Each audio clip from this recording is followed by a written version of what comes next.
Hi, I'm Dulce, and this is my final presentation. The problem that I have chosen is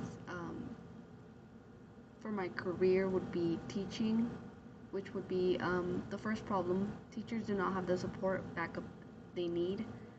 It kind of leaves them helpless and lost, as if they don't have any backup or anywhere to go.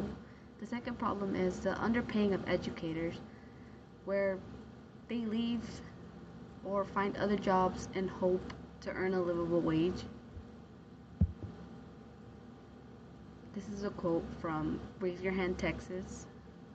This year alone, 77% of Texas teachers seriously considered leaving the classroom, citing excessive workload, insufficient pay, and disrespect for the profession as major facts in that decision. Many school districts will continue to face teaching shortages unless the legislature acts now. So why is this such an issue? Well, teachers in Texas feel as if they don't get enough what they do, especially in the pandemic where they were short-staffed. Teachers had to take in that extra jobs, such as special needs or taking time out of their schedule to teach those that were behind, or if they needed extra help with reading, the English language learners, and they were just taking up that job by themselves. There's a quote that as of May of 2022, the average salary of elementary school teachers in Texas was $59,790. This is the average figure, and some teachers may receive higher or lower depending on years and experience of certification, but that wasn't the case during the pandemic because they were doing all the jobs without getting the necessary, they weren't there in school. They were, but they weren't actively in the classroom. They were doing it online. Even then, that still sounds very difficult to do. I wouldn't know how to do that. But when you return to class, some students were behind, some students just didn't care, and so teachers had to take it up for themselves to relearn what they were supposed to learn, sorry. So why is that? Well, teachers felt like they didn't have enough respect or appreciation or the support from the public community, the parents, and elected officials.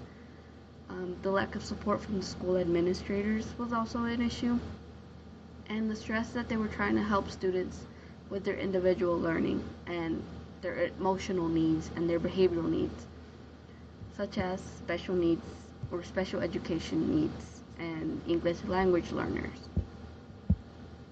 So what are some solutions? Well, for support, you could alleviate, such as create a system of teacher groups to support one another. Burnout is real, and sometimes accepting help from others is really what can help. It might not be a whole solution, but it's something. And the pay, there's nothing that I could do. It's been mentioned before in court hearings or Congress and legislature, but it doesn't actually go anywhere. The only thing we could do is make it clear that changes need to be made. So our conclusion is education challenges like lack of resources, low pay, and insufficient support stem from systemic issues within school districts and the Board of Education and the government. These are compounded by limited college support also, which I mentioned in my portfolio, that there's many classmates that I have talked to that the education program doesn't also help them, and when they try to do things as they're supposed to in time, their application or the process doesn't actually go through, and they're just left feeling hopeless. And I just want my career to not be focused on that, but if it's an issue, then I hope to aim towards it and hope for the best. And just support policies from the government to ease the path for future educators and raise awareness of the systemic barriers. These are some references that I used, and thank you.